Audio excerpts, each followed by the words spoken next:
I mean, if you would look at me, you wouldn't even realize that I'm sick and going through treatment. I've kind of been puking up until the morning as well. If there was anything I could do to take it back, I would.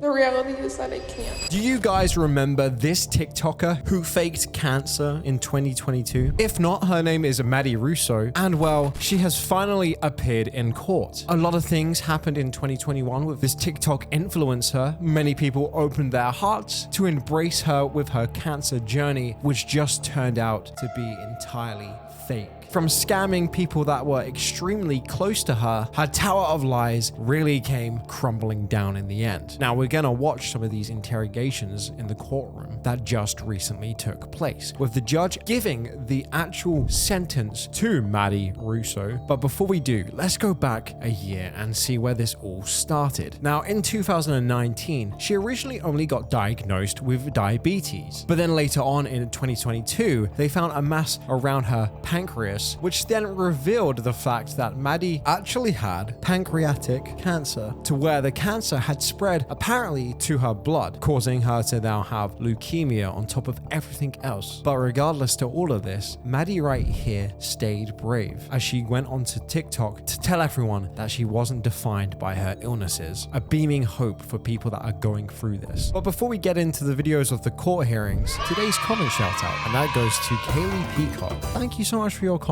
You guys want a comment shout out in the next video? Make sure to leave a comment down below saying ablaze. I licked the bell button.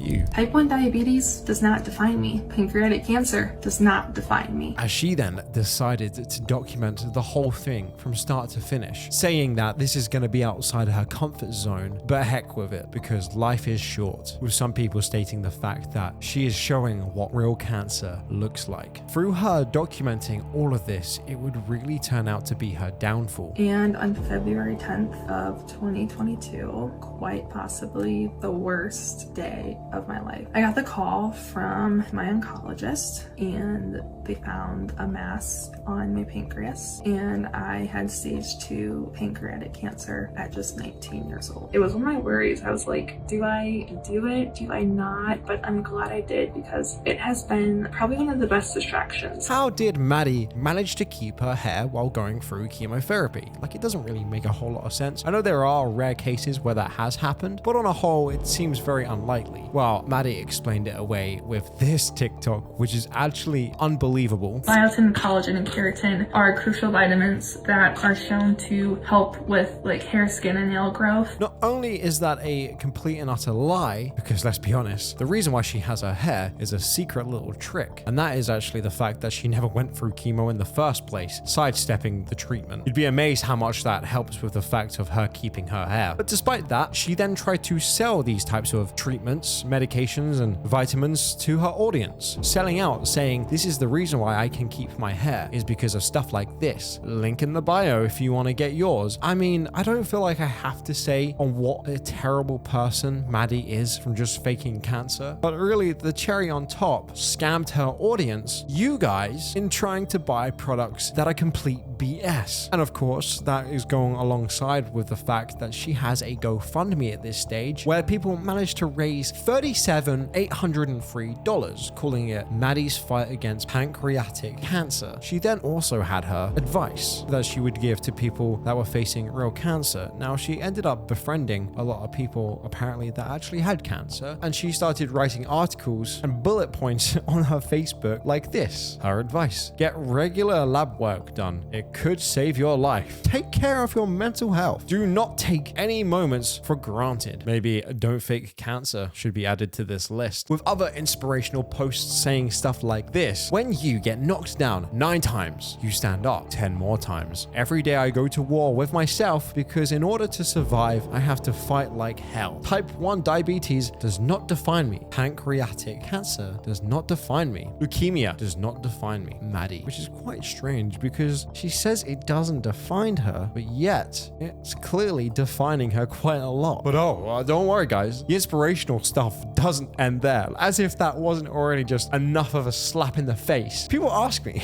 I do it all the time. Moral of the story: put my head down, focus on what is important, and grind. Yes, grind those GoFundMes. and fake cancer, with other pictures talking about how she still goes on runs. And around about this time, it starts to become very sad with other people that are going through this very awful type of cancer, stating the fact of they don't know what's wrong with them because they're looking at people like Maddie who can do all this stuff and they can't, making them feel like they're not normal, which is a disgusting thing to think about. Maddie is really going out of her way here to tell everyone just how awesome and amazing she is, while making people that actually have cancer, taking the spotlight away from them, and then making them feel even more isolated and alienated as a result of doing so. Now, going back to the supplements, it wasn't all happy days apparently, because Maddie actually did end up losing some hair, as she says here in this TikTok video. I was like brushing my hair and a few like pieces were like coming out as I was brushing my hair. Of course, my 2 a.m. Google search was clip and hair extensions, like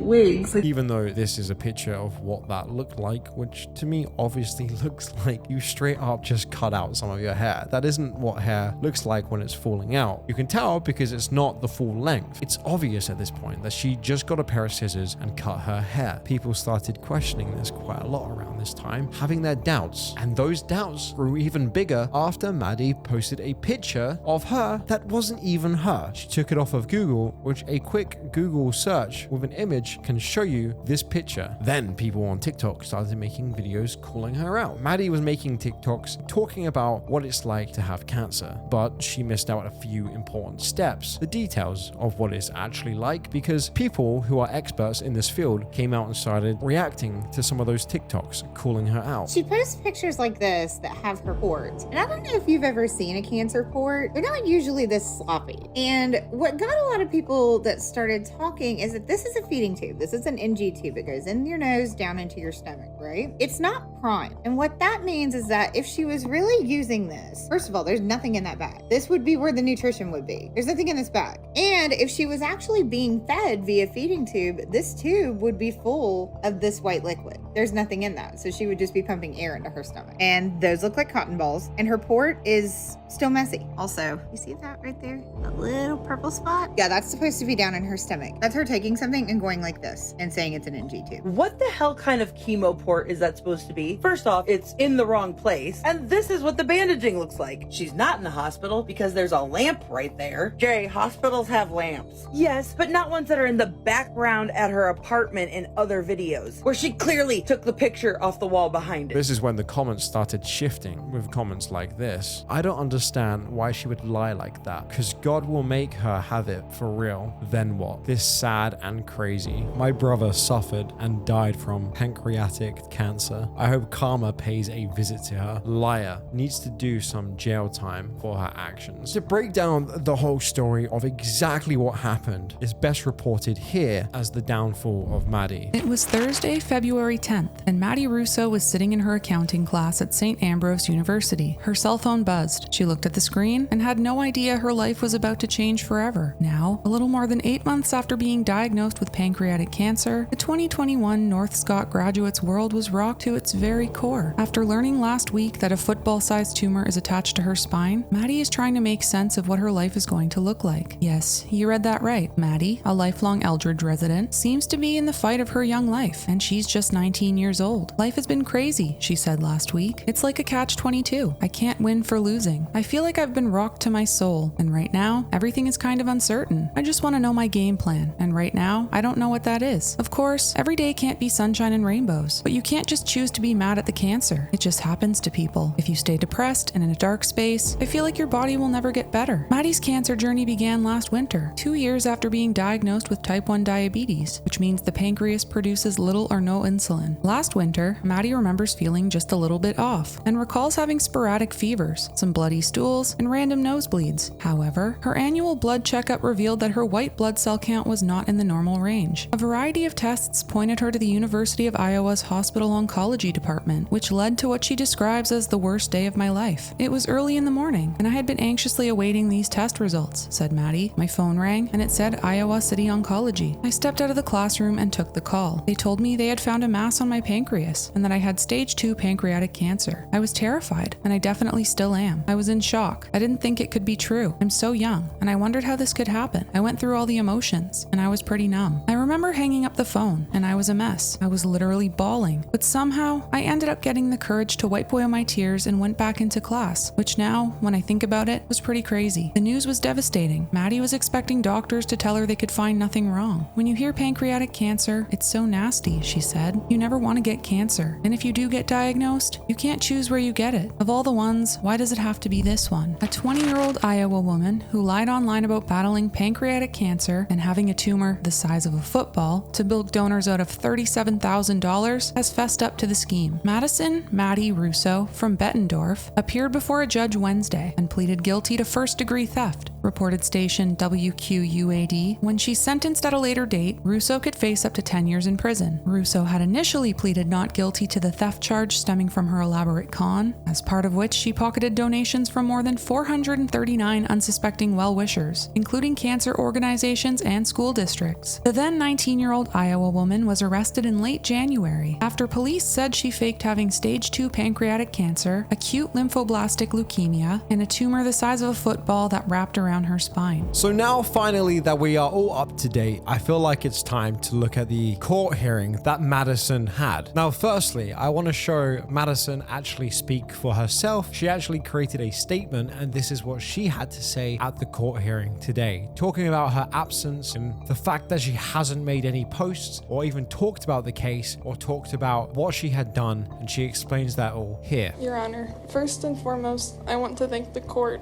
for the opportunity to speak today in front of you all.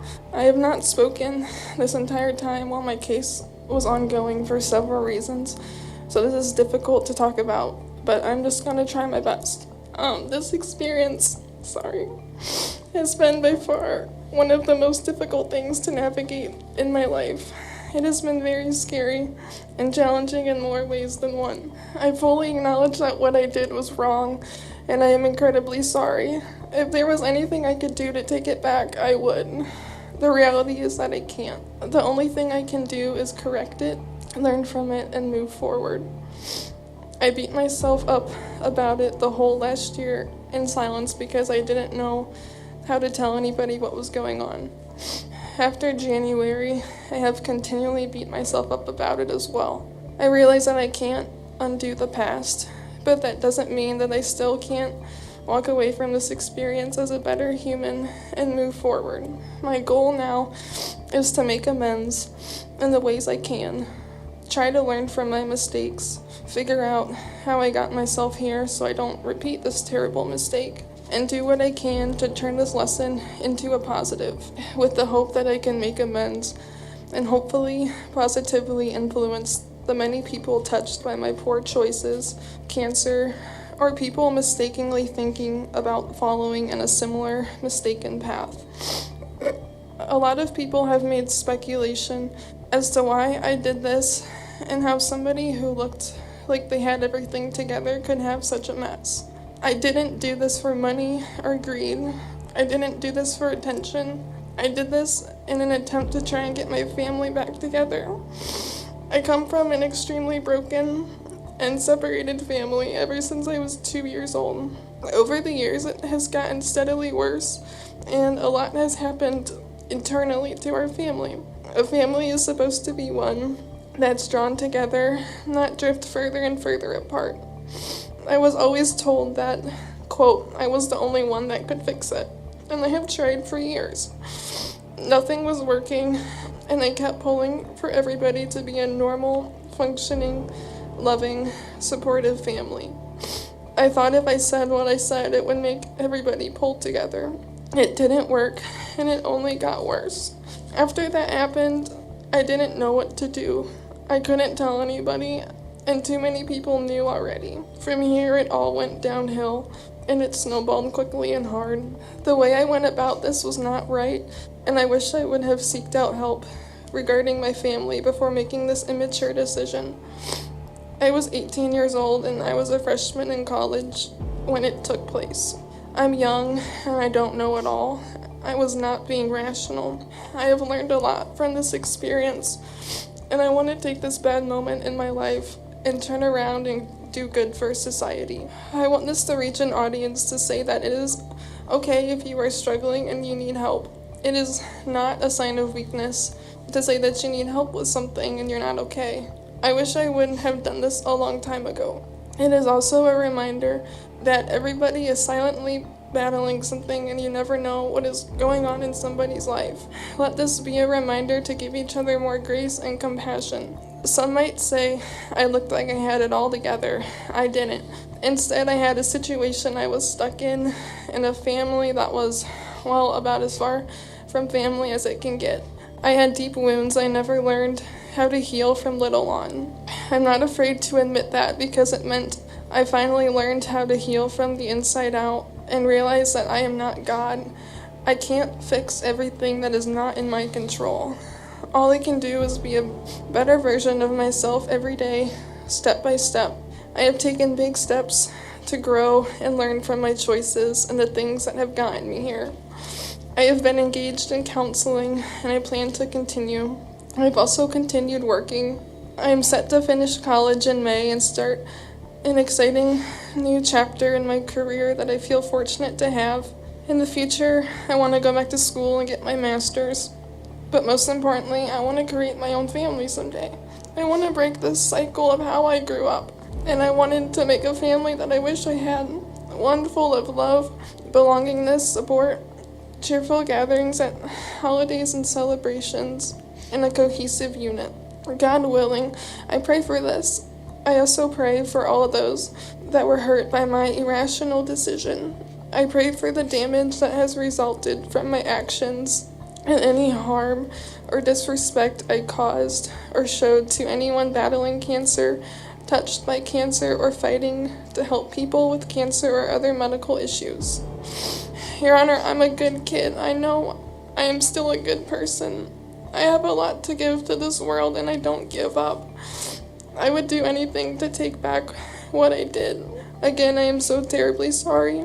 This is something that I will have to live with for the rest of my life when I look at myself in the mirror. But I know it doesn't define me. It's not what mistakes we have done that determine our character, but instead how we respond to them and how we move forward from them in the future that shows our true character and resilience. My future gives me hope, and I am determined to make it the best I can.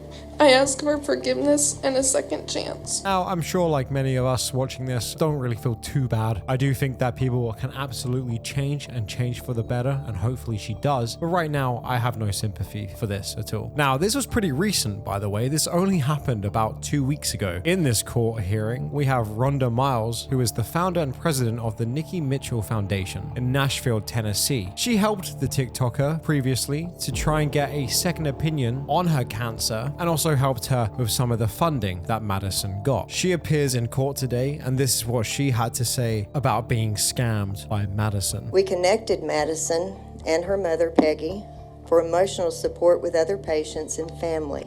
It's traumatic to retell your story, and patients open their hearts to someone going through the same thing. Madison manipulated, lied, and let these patients willingly pull the Band-Aid off their wounds one more time in the name of supporting a fellow patient. What Madison Russo did was devastating in so many ways. I'm also including anyone who helped her or who even knew what she was doing and didn't stop it. We've wasted precious time and resources on this scam when we could have been with someone in real need. When talking to potential donors, as an organization, Madison Russo has become the face of pancreas cancer, and I want to thank you for that. Not our real patients, not Ruth Bader Ginsburg, not Representative John Lewis, not Patrick Swayze, Steve Jobs, or Alex Trebek, but Madison Russo. I hate you're even in the conversation. I just returned last week from our largest fundraiser and had multiple donors ask about your horrible act, what you did, and what I thought your sentence would be. Quite honestly, my answer was, look at her. She's the picture of privilege as we're continuing to see in our country. I pray for justice for the ones truly battling, but I expect another travesty. And after hearing today, I really expect that. I've heard that there's those who think you've paid enough, can't get a job, people looking at you differently, harassing you with veiled death threats. All I can think is, so? There are thousands of pancreas cancer patients who can't go to work are looked at differently, and only 10% escape death within 5 years. Your Honor, thank you for letting me sit up here and be the voice for 60,000 people who truly get diagnosed every year. I appreciate it. Thank you, ma'am. Now, all I can really say is it must be so strange for her to sit up there when only a year prior she was helping this girl, because obviously she thought she had cancer and she was on death's door, to now be a year later sat there with her across the room looking extremely healthy, being sentenced. Now though, we're going to watch on what the judge says and his sentence at the end of the video. But again, just makes some very good points here and talks about the fact on how Madison really took resources from people that actually had this type of cancer. And now those people will never get that opportunity thanks to someone like Madison. This is what he had to say. On February 10, 2022, you began an elaborate scheme which involved you supposedly having pancreatic cancer and acute lymphoblastic leukemia. Through this scheme, you deceived your friends, your family, your community, other cancer victims, charities, and strangers who were motivated by your supposedly tragic story to donate to you to help support you through your disease. Your home was searched, and it was discovered that you had things to support your fake cancer claims, such as a wig, IV bags filled with cotton balls, feeding pumps, wound dressings, and other medical equipment. It's just hard for me to fathom what was going through your mind while you were making yourself up and using a fake IV or using to photograph yourself or fake bandages. It's hard to imagine what was going through your mind. Today, you indicate my initial reaction, quite frankly, was this lengthy course of deceit was motivated by greed or perhaps social media fame. I am not quite confident, as I was walking in here, that is the case. But it is abundantly the case that this was not an isolated or momentary lapse in judgment. You were bold enough to be interviewed by the North Scott Press regarding your cancer. You frequently appeared on social media concerning your supposed cancer. You went so far as to speak to the National Pancreas Cancer Foundation. I understand you spoke to students and donors at St. Ambrose University. You spoke to actual cancer. You made many appearances, public and on social media, to push your fraudulent scheme. At any step along that way, you could have stopped. You could have stopped. It did not stop until you were caught. The fact that this false claim was made and the lengthy false campaign took place causes other people around the country, not even in this community, to hesitate to donate to those seriously in need, thinking that it is all it's likely a hoax or likely a fraud, or those people, it might be a scam.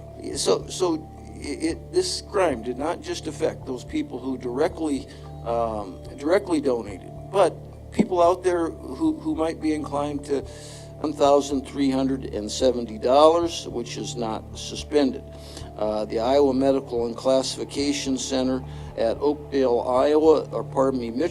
Iowa, is designated as the reception center to which the defendant shall be delivered by the sheriff. However, for good cause shown, the sentence just announced is suspended, and the defendant is placed on probation with the 7th Judicial District Department of Corrections for a period of 3 years. The terms of the probation will include that the defendant pay the restitution is in full, that the defendant commit no other crimes, and that the defendant perform 100 hours of community service towards the community service volunteer work that is to be selected by the probation department. I was inclined to specifically name a charity or an organization, but that might arguably impose some burden on that organization as well, so I will not specify which organization. The defendant is ordered to pay restitution in the amount of $39,385.79. payable as indicated in the order filed in this case on July 12, 2023. The law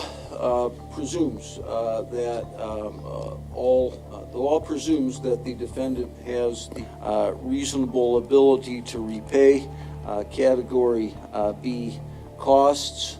Category B costs are costs from the clerk of court and court-appointed attorney's fees. This is clerk's. Are the court costs in this sentence was as the result of a plea of guilty. There is no automatic right to appeal. Rather, if you wish to appeal, you must establish good cause for your appeal, and you must file a request for permission to appeal within 30 days. If you wish to appeal and you cannot afford an attorney or a transcript of these proceedings for that purpose, you have the right to make application with the court for court-appointed appellate counsel and a transcript of these proceedings, all at the expense of the state of Iowa. Just be aware that that must be done within 30 days. Also, be aware that at the conclusion of the appeal, you may be ordered to make restitution or pay back court-appointed appellate attorney's fees and costs as well. Bond on appeal is set at $13,000 cash only. I believe that concludes this matter, other than, as I indicate, I would like clarification of court costs before I enter any decision concerning that. Thank you. That concludes this case. Thank you, Your Honor. Now, all in all, I don't know if that was necessarily the strictest of punishments. I can totally understand the fact that she's not exactly a danger to society, but then in the same breath, the actions that she did and how she had no indication of even trying to stop this massive hoax and scam in which it affected very real people that really were in dire need of help, to be quite a awful crime. Now, I'm generally curious to hear what you guys have to say about this one in the comments down below, and what your opinion is on this. Did she get a justified sentence like Rhonda Miles was saying earlier? Some people think that she's already suffered enough. I personally am not one of those people, and again, I find these videos are very important to have on the internet. So if I could ask you guys to please share this video, leave a like and a comment down below, it helps the algorithm, and let's get this pushed so more people don't end up doing stuff like this, because it is awful. With that all being said, hope you guys have a fantastic day, and I'll see you all in the next video. Bye bye.